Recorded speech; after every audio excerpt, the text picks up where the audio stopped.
So good morning, everybody. Good afternoon, depending on where you are. And welcome to this opening panel on standard setting through blockchain currencies. I'm going to say a few words about the context, and then afterwards I will very introduce the speakers and the papers that we have. And then each speaker will speak for approximately 10 minutes. We might have a couple of comments or questions amongst the panelists following each paper. And then the idea is to leave a good 25 minutes or so at the end, where we can respond to questions and comments that are appearing in the public chat. So that's the intended order of play. Just from a contextual point of view, because I think many of you will be familiar with the issues that the panel is discussing, but maybe for some of us, it's helpful just to jog our minds about what we're talking about. We're really focusing on the emergence of blockchain technology. So this is the technology, of course, that allows data to be stored rather than in a traditional database in one place, in a decentralized way. And the data is connected together in a blockchain, which means that it's immutable. And this blockchain is stored on multiple computers and servers around the globe. And a specific example of blockchain technology is, of course, cryptocurrencies, of which perhaps the best known is Bitcoin. That is probably the leading example of the specific application of blockchain technology. So it's a decentralized and transparent means of storing immutable data. Of course, what this means is that we are replacing the traditional trust in a fiat currency, that is a currency which is issued by a government and based upon trust, based upon the promise that, for example, that piece of paper is worth something. We are replacing that trust with trust in the decentralized ledger. Because of the large numbers of examples of the ledger that exist, in principle, no one person is in a position to mess around with the integrity of the database. So what's going on is that the intermediary financial institution, which is typically the subject of regulation, is being taken out of the equation to some extent. We no longer have an account-based approach, and this is being replaced by a token-based, peer-to-peer transactions. And this is said to have certain advantages. So it's said to be accurate, because you can't mess around with it. It's immutable, and there are so many copies of it, so many instances of it, that it can't be fiddled with. It's especially important, it's efficient, reduction in costs. It's secure, it's private, it's transparent. So it is presenting itself as an alternative to traditional banking systems. At the same time, there are some disadvantages. The technology costs of Bitcoin mining, for example, relatively low transactions per second for the time being, a certain association with illicit activities, and of course, the focus of our panel, certain regulatory challenges that are posed by these developments. So we have three papers for you today. The first paper is going to be presented by Cheng-Yun Tsang and Ping-Kuei Chen. They are both associate professors at the National Chengchi University in Taipei, and Cheng-Yun Tsang at the College of Law. They have an interesting paper for us about the cross-border effects of central bank digital currencies, with a special focus on what China is doing.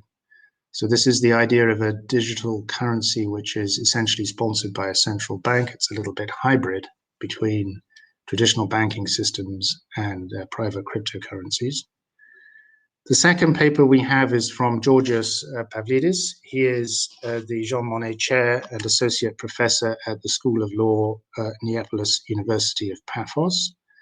And he has a paper for us about the international regulation of stablecoins. Stablecoins being, as we will see, a particular kind of cryptocurrency which is linked to certain assets in an attempt to make it less volatile and more stable, as the name suggests. And then the third paper we have is from Panagiotis Delimatsis. He is professor of law at Tilburg University, and he has a paper entitled Financial Standard Setting as a Form of Economic Activism and the Role of Crises. So that's what we have in store for you. And without more, I will ask Associate Professors Cheng-Yun Tsang and Ping-Kuei Chen to present their paper. So Cheng-Yun asked me to present, and he will answer the following questions. So I'll present my paper using just a second. I'm sorry. I'm trying to show my slides, but it's not showing. Yeah, one of the reasons why I would like to have Ping-Kuei presenting our paper is simply because he is way better at technology than I am. Oh, so do you see the slide right now? It's a PDF file. Yes, we see the slide. Okay, so I'll just quickly go through the slides because we have about 10 minutes to finish the slides. So basically, the idea of this paper is to assess the challenges brought by CBDC, the central bank digital currency. And we know the CBDC is still an emergent idea, and a lot of countries are still testing it. So at this point, all we can say is that we can estimate the effect of CBDC. And we're most interested in how when CBDC go cross-border, how it will impact the home state and host state, and how would those governments change their regulatory system or together deal with the challenges. So we turn spillover effect to describe these challenges because we think it's a potential challenge that can lead to more international cooperation, especially on terms of CBDC. So let me get into the three specific challenges we identify here. First is the clouding out effect. So the use of CBDC across border may cause the local currency to be in an inferior position. So in other words, the users in foreign countries, the users in a country will be more likely to accept foreign CBDCs, and foreign CBDC will circulate in their economy. So this is usually referred as the dollarization effect in IPE. So I'm sure many of you are familiar with it. The clouding out effect here in CBDC is particularly important because we think the CBDC will be used in another economy without being detected or estimated or controlled, monitored by the local central bank. It is entirely possible that a local economy can use a foreign CBDC as their basic transaction fiat currency, while the local currency is being clouded out. So and we estimate that this effect is most likely to happen in daily transactions. Things like you can use foreign CBDC to make transactions to your peers, can buy things from vendors. I want to note here that we're not arguing that CBDC will replace the local currency and become the major currency used in foreign direct investments or major money flow like loans.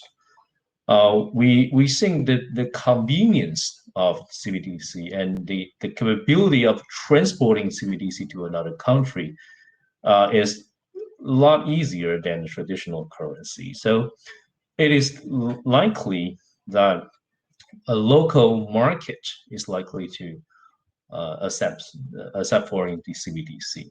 So we're not talking about a foreign CBDC can change the local economy entirely. We're talking about smaller changes in different places in one country, especially those places that will border a foreign country when this foreign country have a CBDC. The second one is the evasion effect. So basically, it's also because the convenience of CBDC, that the ability to carry CBDC across border allows the users to bring in and out capital much more easy.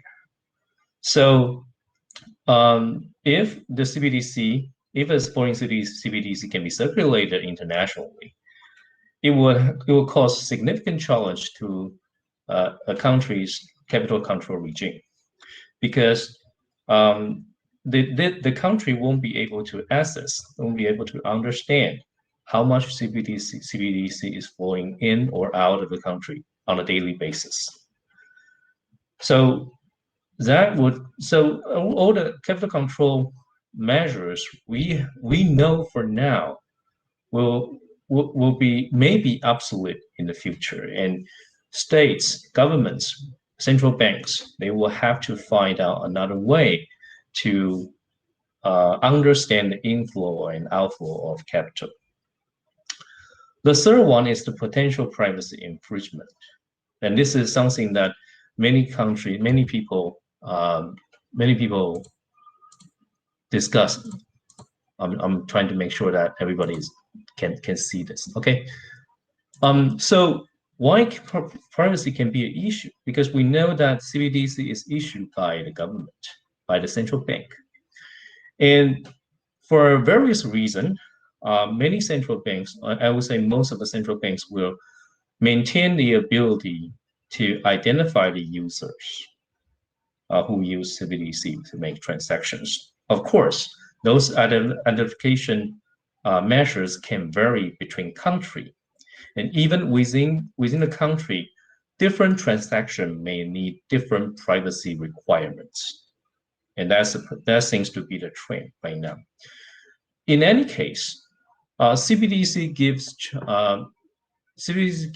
central bank the ability to track transactions.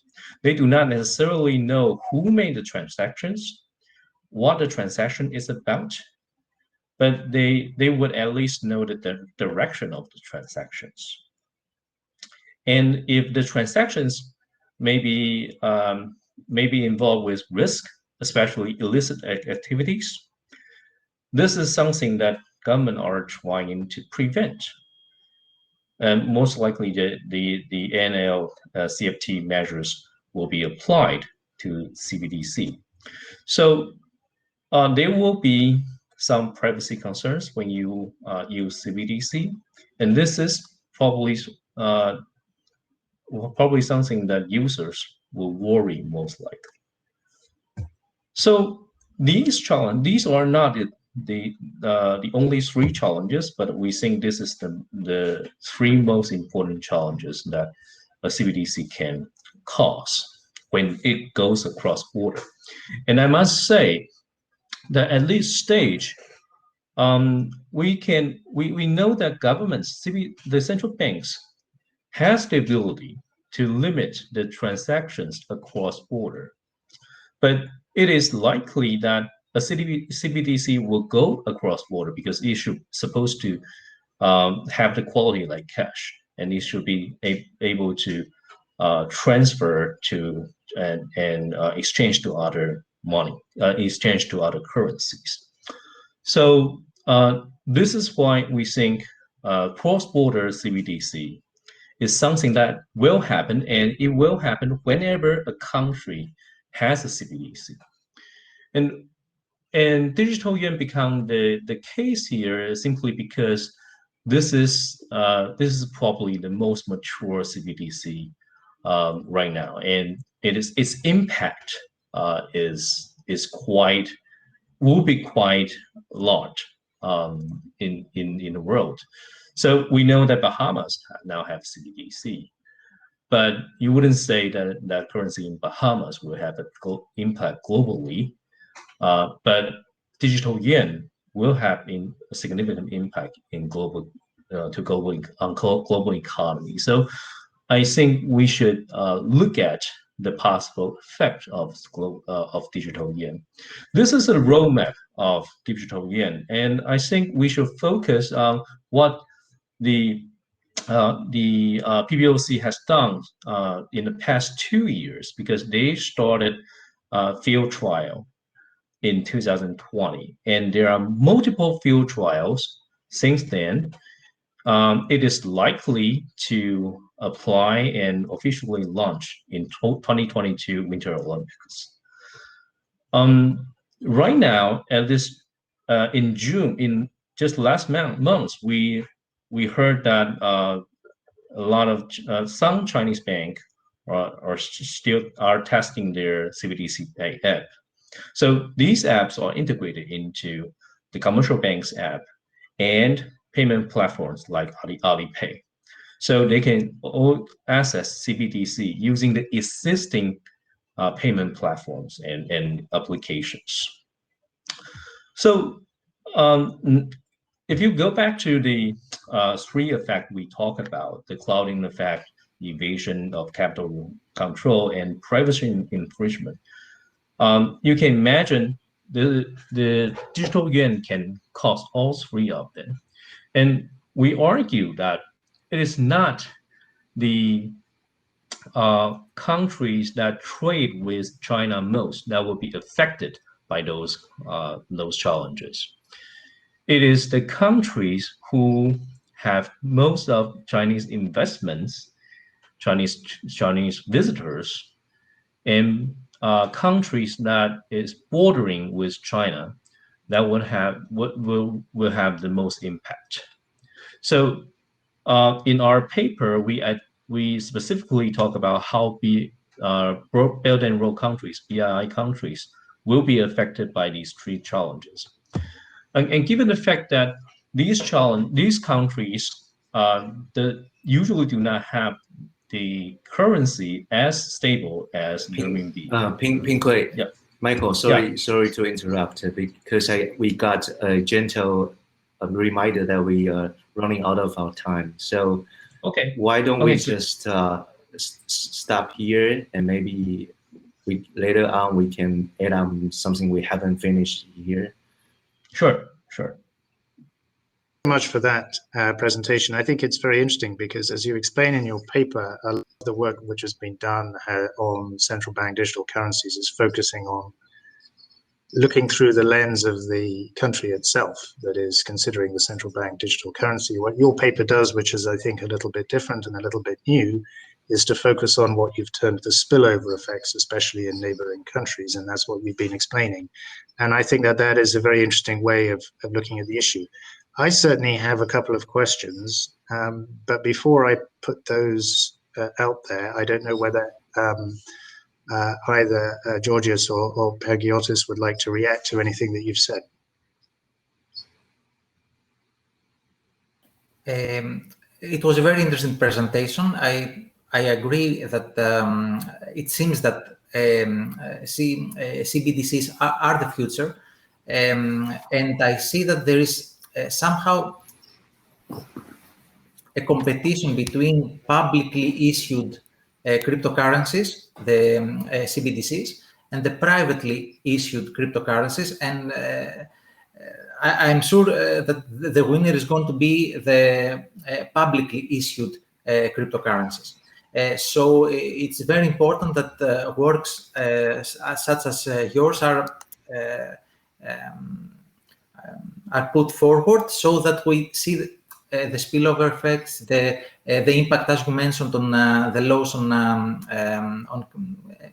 capital controls, maybe the impact of on the anti-money laundering legislation. So there are many areas to explore, but it seems that CBDCs are the future.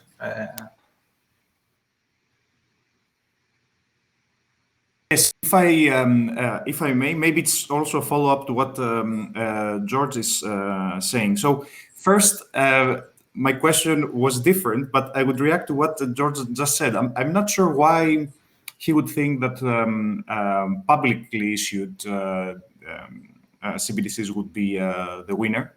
Right? I don't know the landscape very well, and maybe I missed the paper, but probably this would be also a good way to improve your paper, right? By explaining a bit more in detail the landscape and do some future telling as well. That would be quite interesting, because I think there are very big players, private players entering this field as well. And if we see coalitions being created, then you could see competition and maybe even running in parallel to different universes without necessarily creating fragmentation, right? So I think fragmentation generally in many fields of law, but also many fields of finance, has been discussed and has been a recurring theme. But I'm not sure that we see it on the ground. But this is my personal view. I was, however, that was my question on the paper, which related to privacy. I was struck by the fact that you raised that, right? Because I would think that here we have a clear public interest issue at stake. So I would expect that, let's say, instantaneous monitoring would be justified, right? So George, for example, referred to money laundering. I suppose there are also other reasons. So why, let's say, this focus on privacy, and why you feel that actually this could be coming up, let's say, in the coming years? Okay. Thank you both. And I just add, if I could just add, following on from those questions, it wasn't entirely clear to me whether or not a central bank digital currency somehow, by its own terms, takes away what are perceived as being some of the advantages of a private cryptocurrency. And I think it would be interesting to understand, is this a defensive reaction by one or more central banks to a threat that they perceive, and that they are trying to occupy the space in order to neutralize that threat? But at the end of the day, if, and this is a point that Marcus has raised in the chat as well, if even though screened to some extent through these double structures that you talk about in the paper, if privacy is an issue, because they can still gather information, not necessarily about specific users, but other more macro information, which is actually useful to that particular current country, is it really neither one thing nor the other? And if it's neither one thing nor the other, is it necessarily going to emerge as the winner? And finally, just related to that, to get to the bottom of the real difference between an electronic transaction in a non-digital fiat currency on the one hand, and a digital currency backed by a central bank on the other hand. What exactly is the distinction between those two things, if it is not the very things that are the essence of private cryptocurrencies? So can I offer you a few minutes to speak to the questions that have been raised, and then we'll have to move on to the next. Sure. Thank you very much for the questions. So all of them are very good and very insightful. So I would like to quickly respond to each of them. If I lost any of them, please feel free to write me an email afterwards. So I think the questions really go into a core, which is, you guys are right. We have so many players in the ground.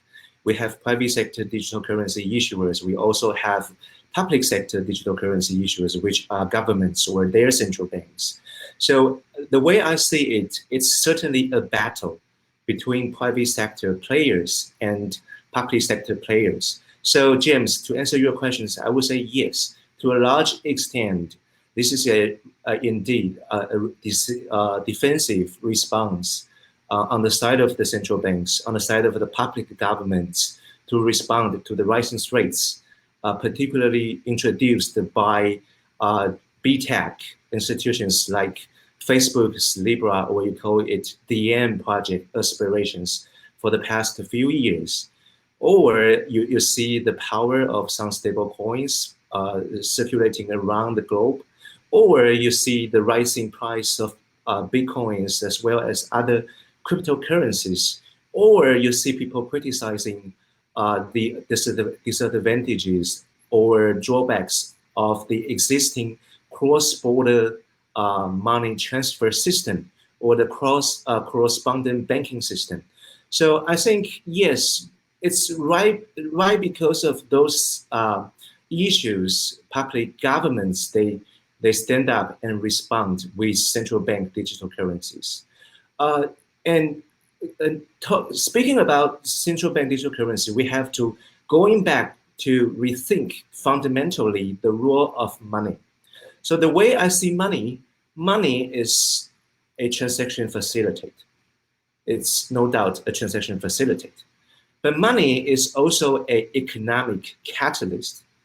So the area or the industry area we put money, and that industry will become booming, right? So during a crisis, if we inject a certain money into the traveling industry, into the restaurants, or into the airline industries, then those industries get saved. So money is also an economic catalyst. But don't forget, money is also a political vehicle, or what sociologists would term a political artifact. The reason why I call it is because money enables governments to do a lot of things, right? So issuing currency has been argued to be part of the obligations of a government to provide public goods to their citizens.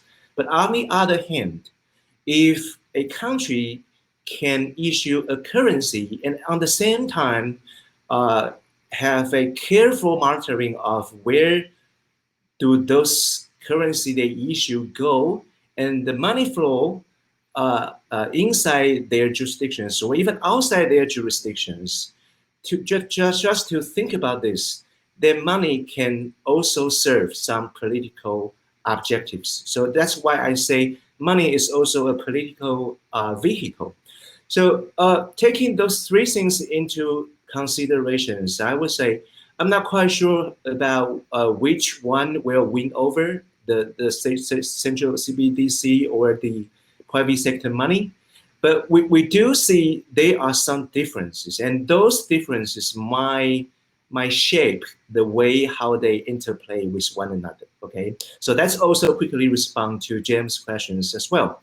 So James, you mentioned about we already have electronic transactions of traditional fiat currencies. That's essentially commercial bank money in a digital form. So you are talking about the difference between a commercial bank money and central bank money. So of course, asking commercial banks to issue money is essentially the current situations for most economies in the world. It certainly brings us a lot of advantages because we understand central banks not good at opening accounts or undergoing KYC procedures, not to mention providing customers with better customer experience. Those are not the things central banks is set up to undertake. But don't forget, commercial bank facilitate credit intermediation. So that's we ask commercial banks to undertake this role for centuries. Now, if we structure CBDC in a way that, to some extent, derive the role of central banks, the role of commercial banks serving as credit intermediators or facilitators in the market, then think about it. We will cast a lot of burden on the central bank itself. But guess what? Thanks to the pandemic, this is already happening, right? We have seen central banks around the world are actually given the authority to undertake missions that were supposed to be left for physical agencies. So I'm not sure the distinctions between the two will to how much extent shape the interplay of both, but I'm pretty sure this kind of issue will become more interesting as we continue to see the rise of technology, the constant threat of public health, or the shadow of a prominent economic or financial crisis. So I don't know the answer, but I'm pretty sure that governments will find a way out because they have one very important weapon, which is giving authority. Thank you. Thank you. That very interesting remarks, and it really makes me think that we need to be thinking about what the world looks like 5 or 10 years from now, because this is a fairly fundamental issue. But in terms of winners and losers, perhaps that gives us a good way into the next paper, which is about stablecoins. So I'd like to invite Georgios now to tell us a little bit about his thoughts on that. Thank you very much. Now, it's a very interesting discussion. I will try to add some points and move the discussion towards the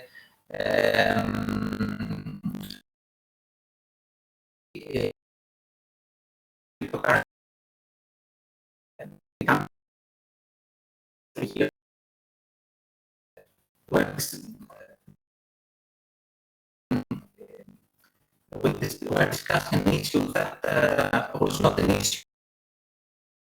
The Bitcoin was born in 2008, and now we're actually discussing. Georgios, sorry to interrupt. We have some problems with the sound. I wonder if it's possible for you maybe just to adjust a little bit.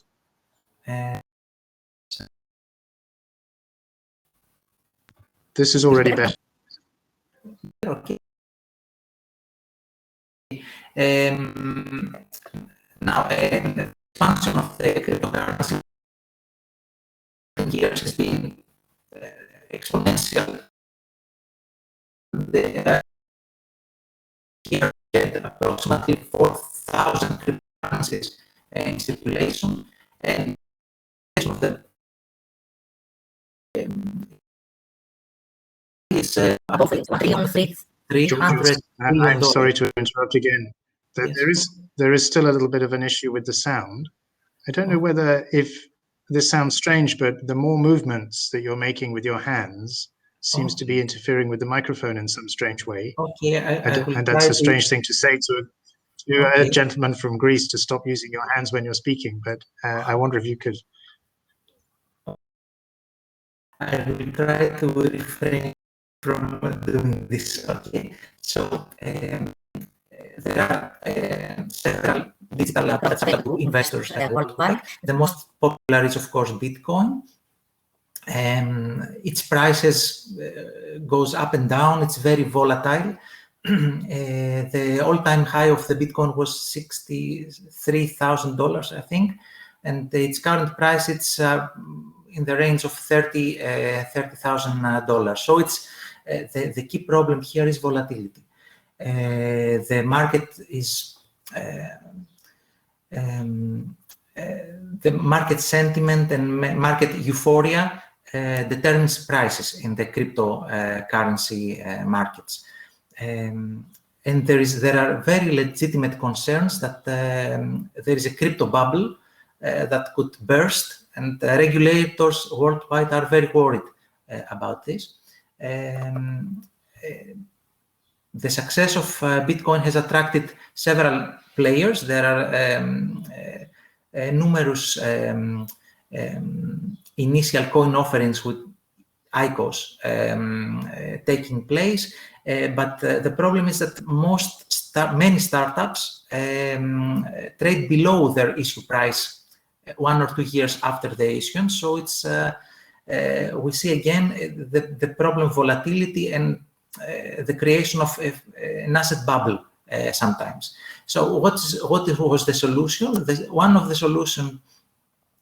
solutions was to invent a new type of product, which is a stable coin. Promises to improve the design of traditional cryptocurrencies and minimize.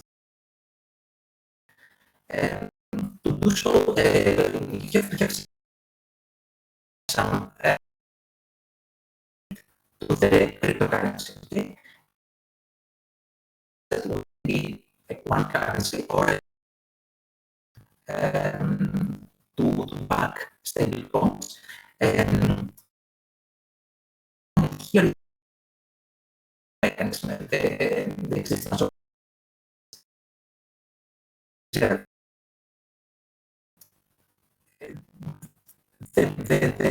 let's say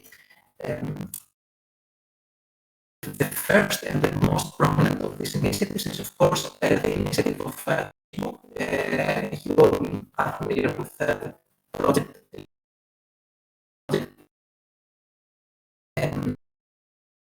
Because a stablecoin is Georgios, I'm sorry, we're just having problems with the sound again. I'm going to try and turn off. Maybe we can all just temporarily turn off our videos. Maybe that will help a little bit. Let's try that. Okay.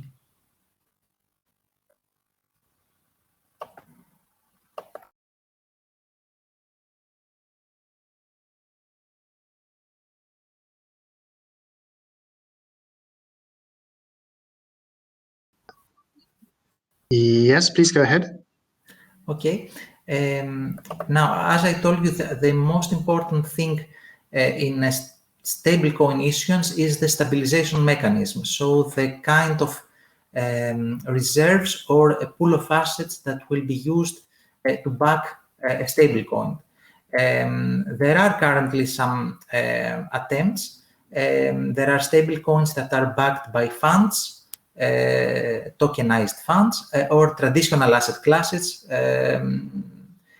So these assets have to be held for safekeeping by the issuer, or you have to have a custodian to ensure that there is a redeemability of the assets. So in all cases, it is evident that the most important thing is the stabilization mechanism, the core of any stablecoin initiative. And there are some initiatives to regulate stablecoins. Why? Because stablecoins may pose a systemic risk that is greater than the risk of cryptocurrencies. Stablecoins promise to be stable, and if they are not stable, they may put markets in risk. Okay. Some risks are associated with all cryptocurrencies. Let's say liquidity, manipulation. We had several scandals already with cryptocurrency scams, and some risks are common to cryptocurrencies and stablecoins, but there are some risks that are very specific. They are associated with the design and function of stablecoins alone, such as the redemption arrangements, for example. So there are initiatives by regulators to regulate cryptocurrencies and stablecoins. I will just mention the European initiative. We have the Market in Crypto Assets Regulation, the proposal, which tries to attempt to build a dedicated oversight framework. It is a very interesting initiative. I will just summarize the key points of the European initiative. This is part of the digital finance strategy that the EU has adopted in 2020. It's also an initiative aligned with the guiding principles by the G7 and the Financial Stability Board.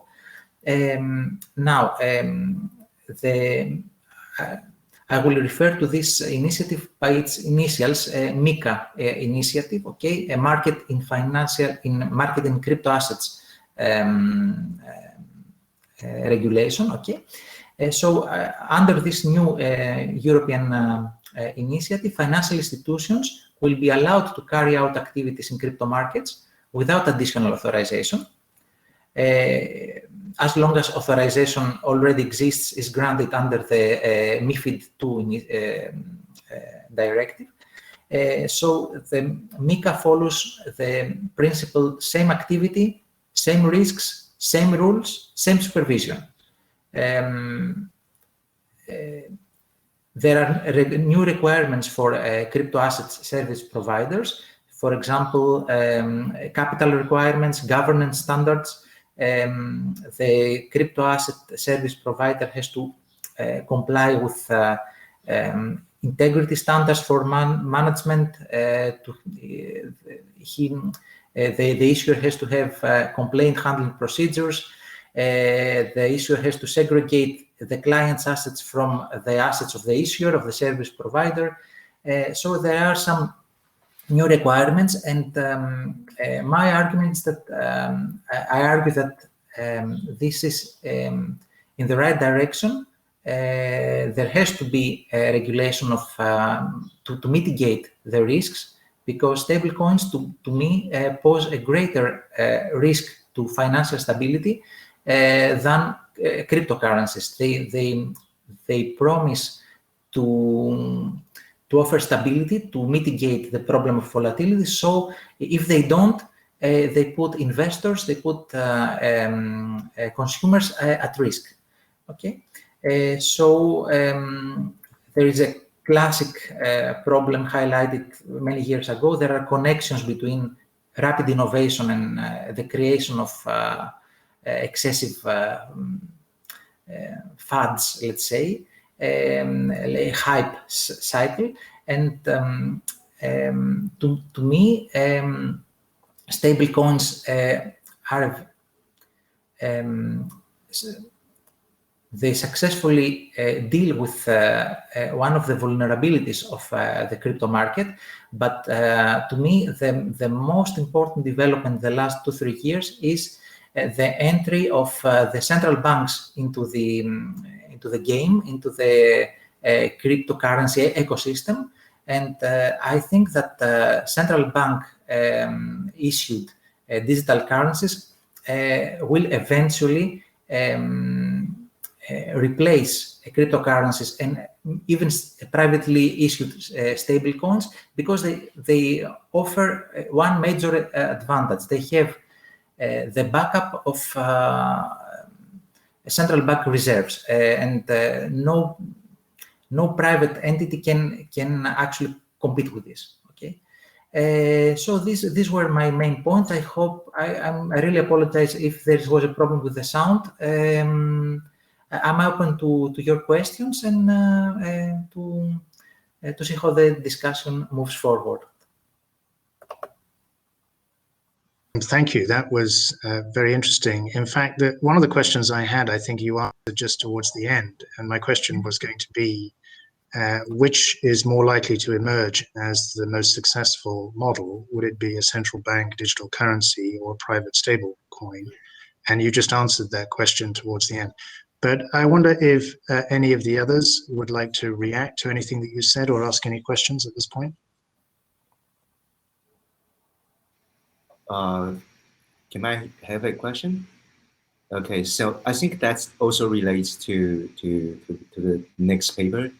So you mentioned about standard settings in your conclusion of the paper. So I was wondering how much standard setting would work in the context where certain stable coin has become very popular. but also there are a couple of CBDC in circulation in the background. So how much do you think standard settings would work?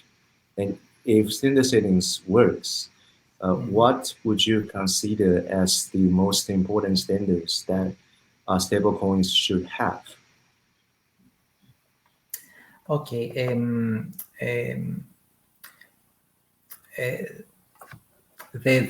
I think the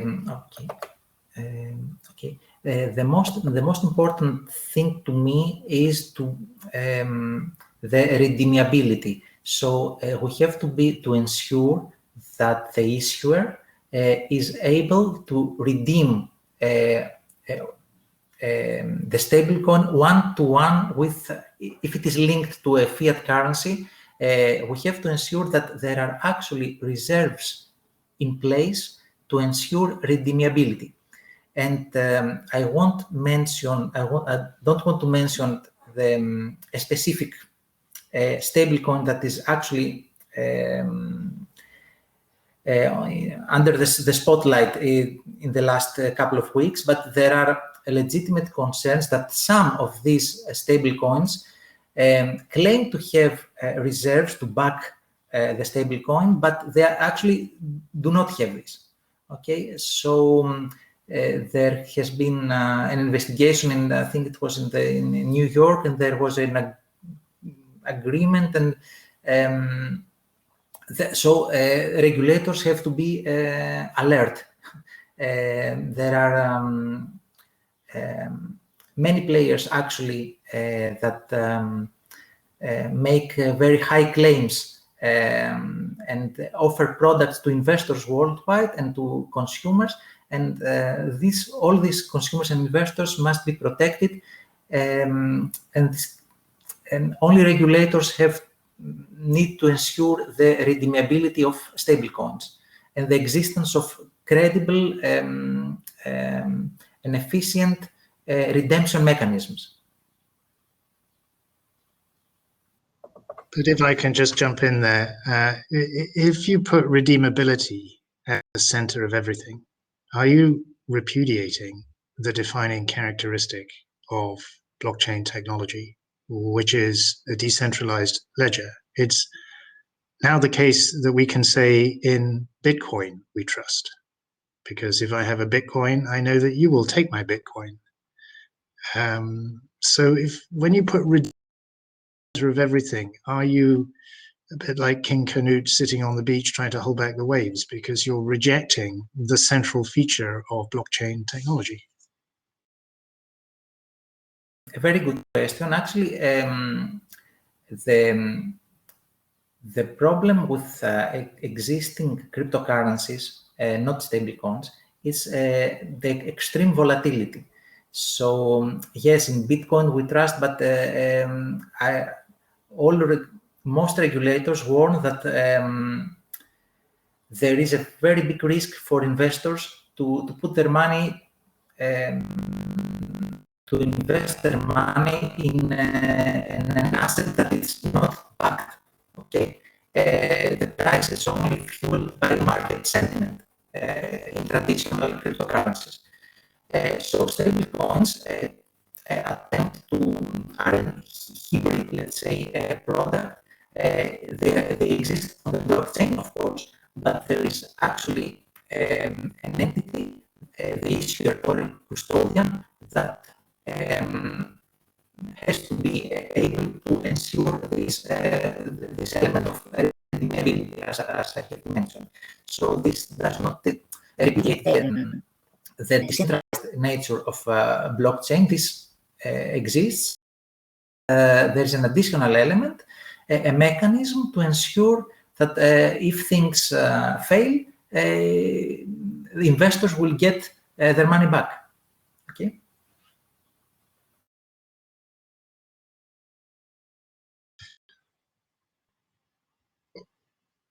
Okay, thank you very much for this very interesting discussion. I think we've reached the moment, unless there are other pressing comments, to listen to the third presentation from Panagiotis, who's going to speak to us about financial standard setting and especially the role of private bodies. Yes, thank you very much. Can you hear me well? Yes, no interruptions. I also had a question for George relating to the European framework, but I can also ask it later or put it on the chat. That's fine. So let me apologize first for this ugly headset. I simply try to cancel any background noise there may be during my presentation, so I apologize in advance for that. So what I would like to do is to zoom out a bit from the previous presentations and argue that the emergence and the increasingly widespread use of blockchain could be viewed not only as the offspring, if you like, of important financial innovation, but also a reaction to what happened during the financial crisis. So abuse of power by financial institutions and market, but also government failure in finance. And if we want to be even more provocative, we may say that it may be yet another way to perpetuate shadow banking and market manipulation. But this is more of a cheap, unsubstantiated comment to wake up everybody in the audience for now. So the paper is about the importance of the role that financial standardization plays in the continued dominance of non-state regulatory bodies in financial regulation. It suggests that swift standard setting in the aftermath of a financial crisis preempts rulemaking by public regulators and thus is the most important tool used by private rulemaking bodies to essentially consolidate their autonomy. And even proactively seek more power. This latter part, so the proactive free riding, as I call it in the paper, is the most difficult probably to prove, and this is one of the challenges that I face. Let me say here, which something that I forgot, that this is part of my an ERC project that I started a couple of years ago on the resilience of private collective action in finance and in manufacturing. So to remain afloat, even in the aftermath of crisis, private bodies need to have certain institutional characteristics that nourish their resilience. And this is what I try to identify in this project overall, but also in this paper focusing on finance. The paper takes inspiration from resilience theory, environmental studies, and also strategic behavior in organizational studies to understand better private collective action. And then offer also some insights on the theories of private economic governance. The ambition of the paper is to fully acknowledge the role of heterogeneity, and this is where of regulatory actors, and this is where I go, let's say, against the current stream, right? Against let's say against the existing literature. And what I try also to do is to substantiate, if you like, the crucial role of standard setting activities during crisis. At the scholarly level, I also offer some new concepts such as voluntary economic activism or proactive free riding. And I hope I have the time to explain them later in the discussion or in my presentation. So that I want to make the following points today. First, that existing theories fail to capture fully strategies that non-state private regulatory bodies use, which are active in the field of finance, use. For example, law and economics, which suggests that high connectivity and homogeneity, rather than heterogeneity, along with the small size of the private group, can be sufficient to ensure successful positioning in claiming regulatory authority and continuity. Think of the work of Mankur-Olson, Posner later, etc. Now, theories relating to orchestration, steering, or enrollment would suggest that the state can somehow direct private bodies to undertake tasks of public interest in an efficient way, while keeping full control, right? So the state essentially uses private bodies in order to delegate certain tasks, but the state always has full control, right? Older theories focus on traditional regulatory capture or lobbying, which again, however, fails to take fully into account dynamic internal changes in private regulatory bodies, not only in the aftermath of crisis or other institutional tipping points. And I take a very broad, let's say, definition of crisis to cover both exogenous shocks and internal tipping points. The second point that I want to make is that a promising theory to try to explain strategic institutional interaction in finance, but arguably all general public-private interaction, relates to ecosystem resilience. So drawing from resilience theory to justify the dominance of private authority, and introducing also certain behavioral insights to justify the hesitation or risk aversion, if you like, of public regulators. The paper argues that private financial rulemaking bodies manage to become more, to dominate and even become more powerful thanks to their core rulemaking activities. So more specifically to the swift promulgation, adoption of voluntary standards in the aftermath of crisis. And this many times is used, most of the times, often, if you like, is used as a strategic tool to preempt public intervention. I call this voluntary economic activism. So it is a form of economic activism that is expressed through voluntary standards, thus the term voluntary economic activism. The third point that I want to make is resilience, according to environmental studies, would entail flexibility rather than rigidity and persistence rather than collapse. Various institutional characteristics have been identified here. The first and most important one is diversity or heterogeneity, both in terms of composition and in terms of responses to disturbances, as well as low or medium connectivity among the different, let's say, components of a particular system. The same would go for active inclusion management of strategic nature. And this is an insight that we find typically in strategic management organization studies. In contrast, while enhancing trust, high connectivity, right, so interdependence, if you like, for those who deal with finance, render systems more prone to disturbances and leads them leads knowledge to become homogenized, right?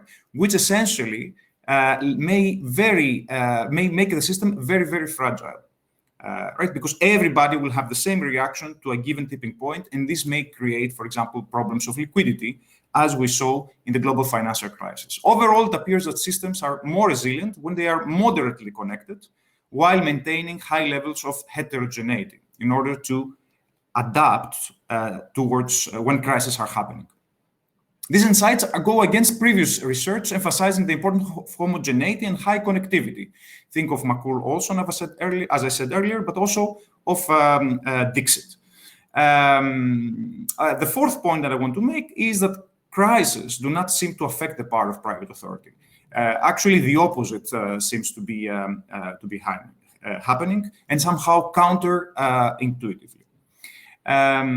The next point that I want to make relates to, of course, financialization. So financialization became the hallmark of the neoliberal world order. New rules would be the outcome of joint legal engineering between bankers and independent national central banks in London, New York, or Basel.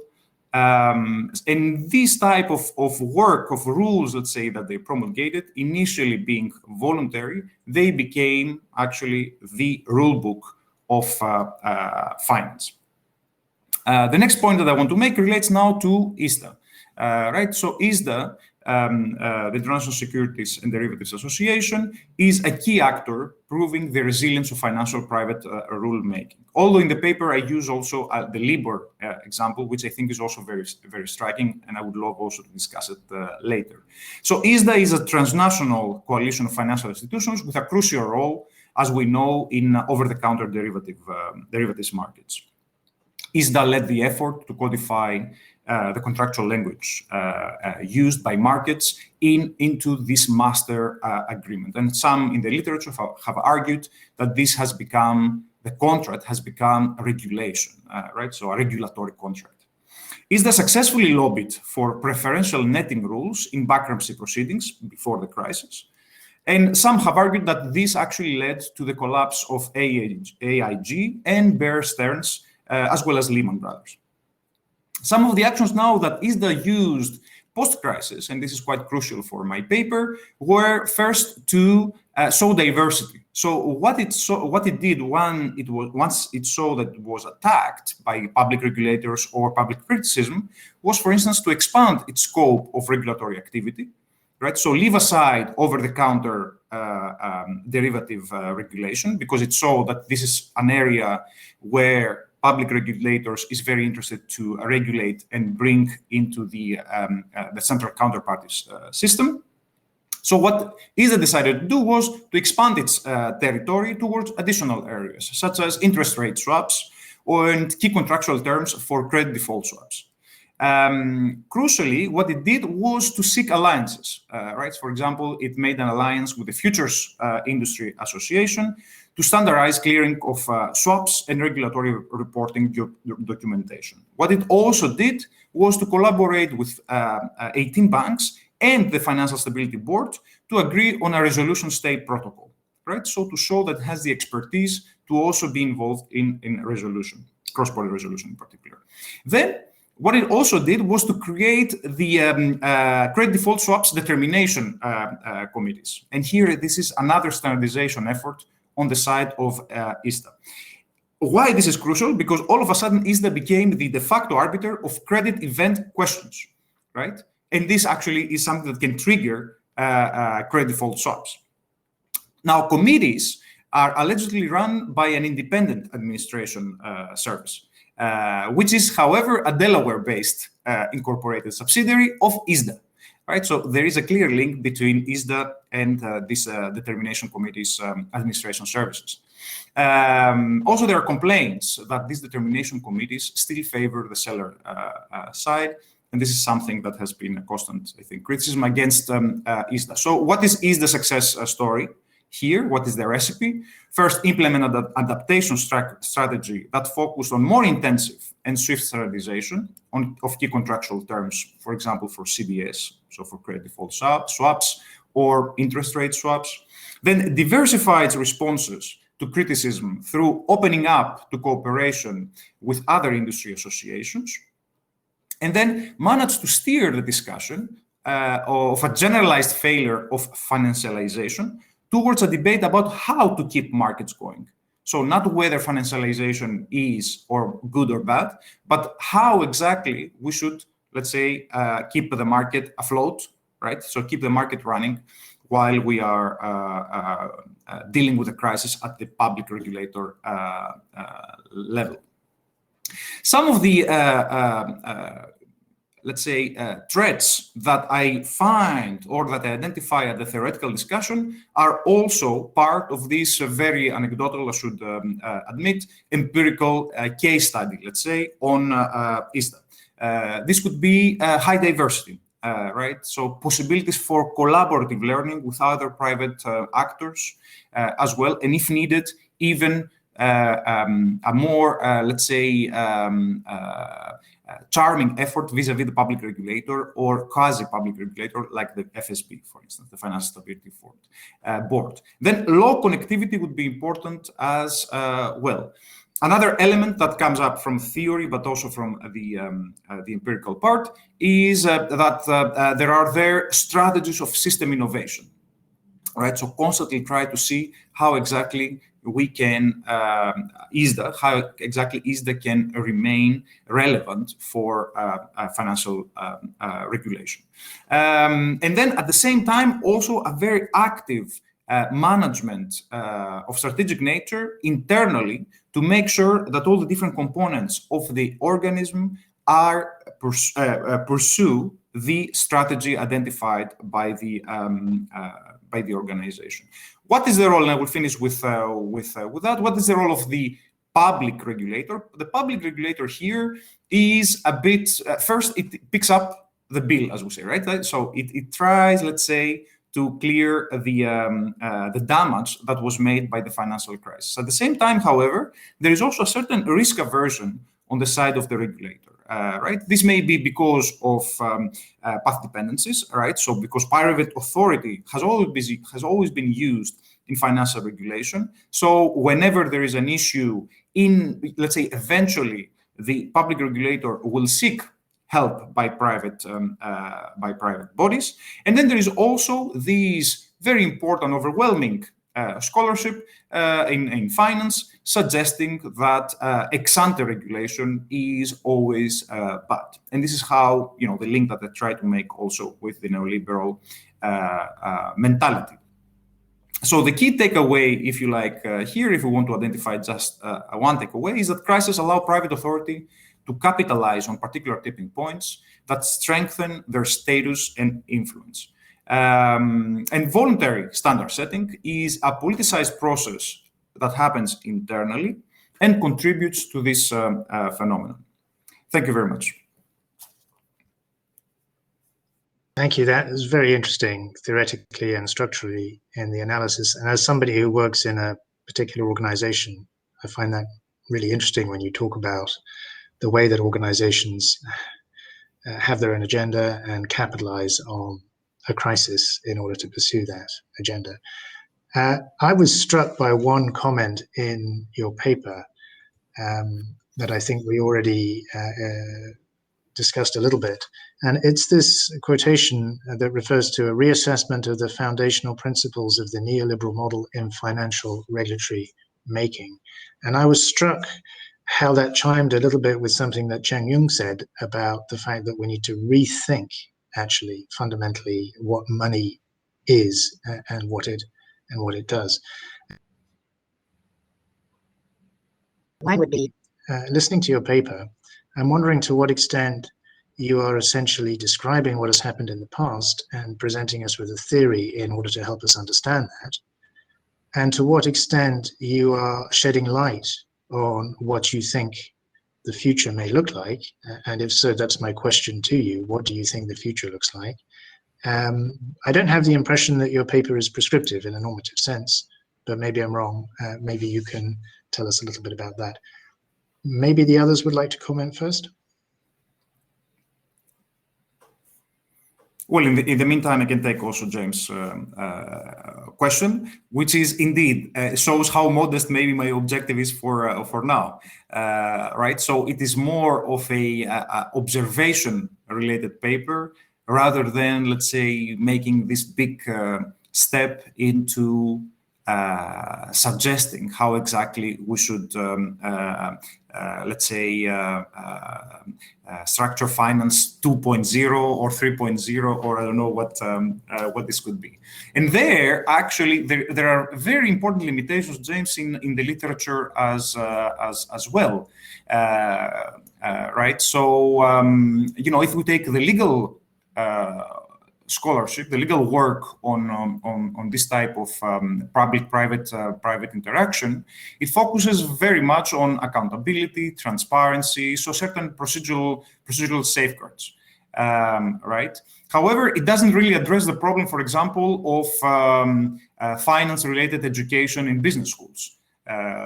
Right. So one of the, for example, one of the problems that was identified in the aftermath of the financial crisis was that financiers are educated the same, right? So once they see there is a problem, for example, in the stock market, they react in the same way, and this all of a sudden created a shortage, shortages of liquidity in an unexpected way, right? There was a certain form, let's say, of herding, right? It's a certain form of common reaction, although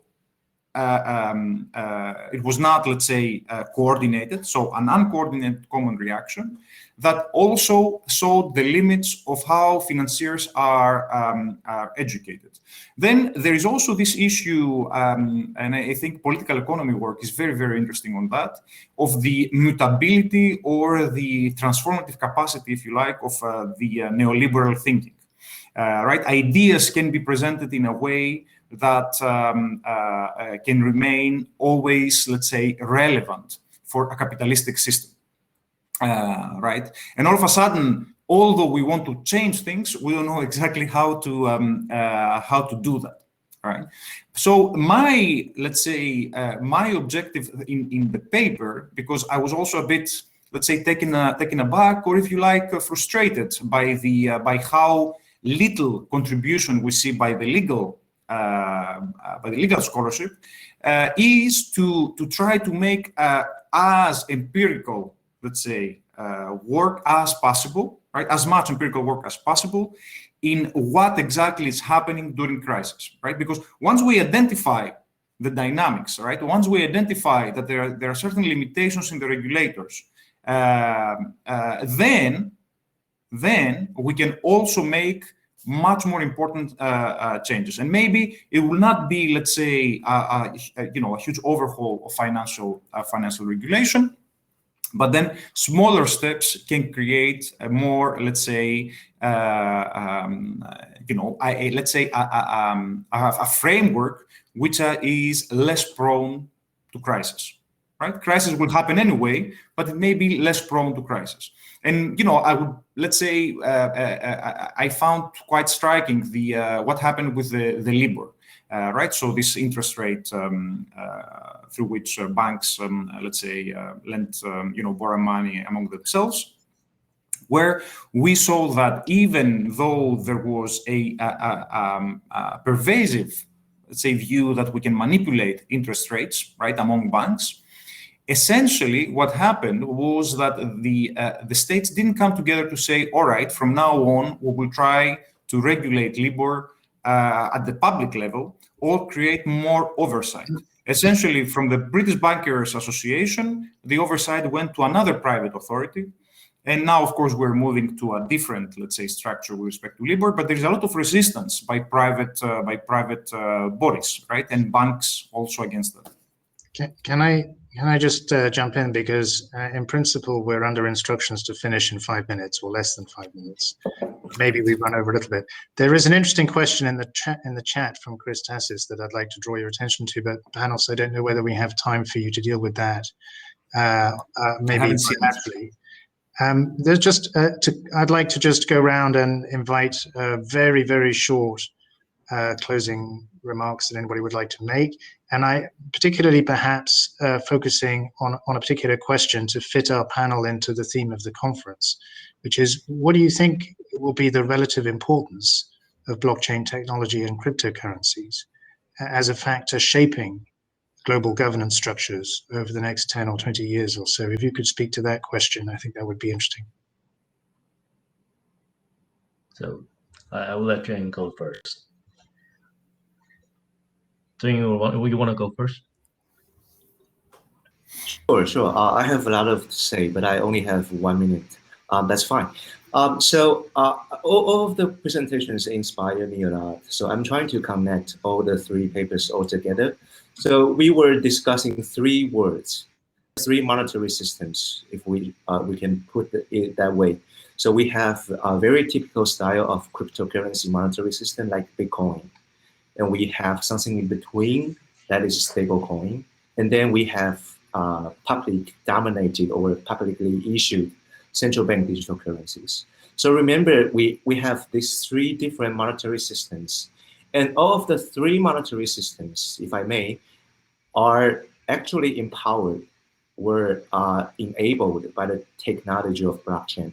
So blockchain or decentralized ledger technology indeed give us a lot of thinking or a lot of momentum, a lot of resources or materials to create these 3 different types of monetary systems.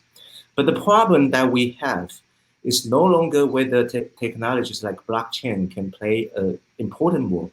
The problem lies in how do we connect the 3 monetary words all together. So how are we going to do that? And I think that the last presentation might actually shed some light on it. So we might need certain form of governance. And this governance, the governance regime must be work under a public-private partnership. However you put it, it's public-private partnership. But the problem we need to solve is how much public we want in that public partnership. or how much private we want in that partnership? Those are the questions we need to identify. And my second point, I will just use 30 more seconds, sorry. We need to enroll or give access to as many stakeholders as possible. One thing decentralized ledger technologies teaches me is we can no longer govern complex systems like the financial ecosystem under a centralized way. So if we cannot do it, how can we do it? We must enroll multi-stakeholders and enable a public-private collaborative governance structure. Thank you. So following up what Jane said, as a trained political scientist, I would say we always focus on what government can do and cannot do. So I would say just one statement. I don't think decentralized ledger, DOT technology will be the future. I think the states will manage to grab a hold and try to govern or supervise or monitor the use of that technology. So the blockchain or DOT are just technologies that can be used in different ways.